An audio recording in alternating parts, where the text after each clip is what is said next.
কথা বলবো কি করে? আচ্ছা ভাইয়া এই পর্যন্ত তো সিনেপ্লেক্সে দেখা গেল পরপর মানে শো বেড়েই চলছে, কালকে যেখানে 28 আজকে 45, এই ধারা কি তাহলে অব্যাহত থাকবে কি মনে হচ্ছে আপনার কাছে? না, অ্যাজ আই সেড, আমরা আসলে শো সংখ্যা বাড়া কমা আমাদের হাতে না, দর্শকের হাতে। সো দর্শক চাহিদা অনুযায়ী বাড়ে কমে এটা। তো আপনাদেরকে যে ইনফরমেশনটি দিলাম, অনেক ক্যামেরা ছিল না তখন, সেটা হচ্ছে স্টার সিনেপ্লেক্সে একদিনের ব্যবধানে আজকে 48টা শো বেড়ে হয়েছে। এবং আপনাদেরকে আমি বলেছি এটা 60-70-রেও চলে যেতে পারে, কারণ তাণ্ডবের জন্য দর্শক টিকেটের জন্য এত বেগ পেতে হচ্ছে। সো ন্যাচারালি মাল্টিপ্লেক্সগুলো শো একটার পর একটা বাড়াচ্ছে। লায়নে ধরেন 4টা স্ক্রিন আছে, 4টা স্ক্রিনের মধ্যে আপনারা ধরেন 16টা-17টা শো, এর মধ্যে 9টা শো আজকে তাণ্ডবের। ব্লকবাস্টার এরকম 12-13টা শো চলছে। সবচাইতে বড় কথা হচ্ছে আমাদের এই রিসেন্ট টাইমে আমরা তুফান রিলিজ করেছি, এর আগে সুরঙ্গ রিলিজ করেছি। রিসেন্ট টাইমে এত বড় ওপেনিং আসলে কখনো হয়নি। গতকালকে কোরবানির ঈদে আপনারা জানেন কোরবানির সময় সকালবেলা সবাই ব্যস্ত থাকে।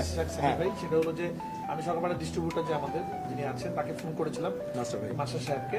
উনি আমাকে ইনফরমেশন দিল যে কালকে এবং আজকে সকালবেলা যে সেল হয়েছে, এক্স্যাক্টলি বাংলাদেশে কোনো সিনেমা এই সেল কোনোদিন হয়নি। তো এটা আপনি গত কয়েক বছরে, হ্যাঁ, আমার কাছেও সকালবেলা এসছে যখন রিপোর্টগুলো আসলো।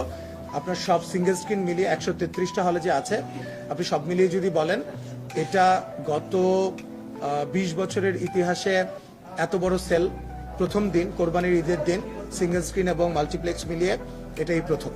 সো এটা তো আমরা খুবই খুশি। রানবি খুশি তো? খুশি হলে ডিরেক্টর খুশি। হ্যাঁ। সো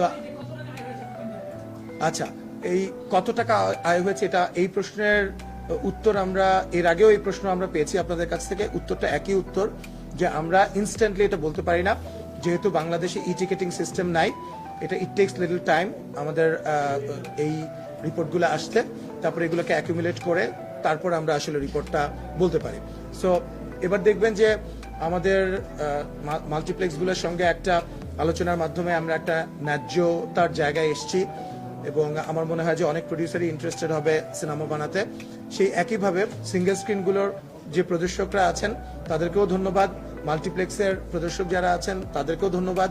তারা আমাদেরকে এক্সট্রিমলি কোঅপারেট করেছে এবার, যে কারণে কিন্তু আমার কাছে মনে হচ্ছে যে অনেকদিন পরে প্রডিউসার্স এবং এক্সিবিটরদের একটা জায়গায়, একটা পয়েন্টে আমরা এসে আজকে সিনেমা রিলিজ করতে পেরেছি, যেটা সুফল কিন্তু শুধু যে প্রডিউসাররা পাবে তা না, সেটা প্রদর্শকরাও পাবে। কারণ একই সঙ্গে যখন এটা দুই পক্ষই লাভবান হয়, তখনই তো আসলে একটা বিজনেস মডেল তৈরি হয় এবং নতুন নতুন সিনেমা আসার পরিবেশটা তৈরি হয়।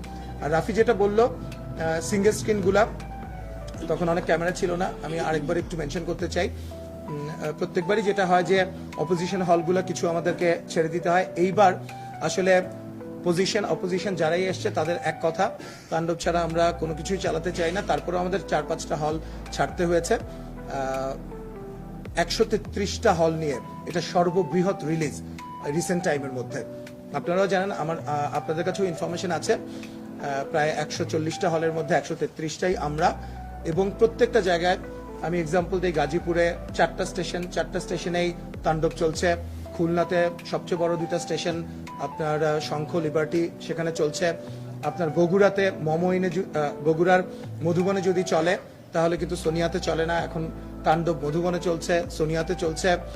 আপনি এবং অন্যান্য জায়গায় যেখানে অপোজিশন নেই সেগুলোতে তো অফকোর্স কোনো একটাও বাদ নেই। এবং সেনা সাভার সবচাইতে বড় সাভারের, আপনারা জানেন, সেখানে যদি সিনেমা চলে তাহলে কিন্তু সাভারের চন্দ্রিমাতে চলে না, চন্দ্রিমাতেও চলছে। এবং আপনারা জেনে অবাক হবেন যে গতকালকে কোরবানির ঈদের প্রথম শো ছিল সকাল 9:30টায়, সেটাও হাউসফুল ছিল।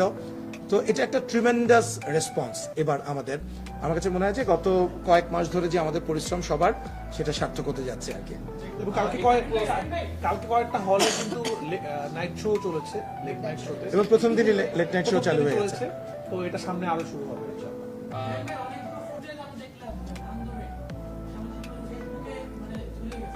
আমরা আমরা অডিয়েন্সকে অনুরোধ করবো, আসলে দর্শকরা এত এক্সাইটেড হয়ে যাচ্ছে সিনেমা দেখতে দেখতে, সবাই ফোন বের করে ভিডিও করছে। আমি দর্শকদের অনুরোধ করবো, আপনি আপনার উত্তেজনা একটু কমানোর চেষ্টা করেন, কারণ নাহলে কি হয়, আরেকজন যারা সিনেমাটা দেখে নাই তাদের কিন্তু কষ্ট হচ্ছে। আমি দেখছি দর্শকরা আপলোড করছে, আবার কিছু দর্শক নিজেরাই লিখছে যে কেন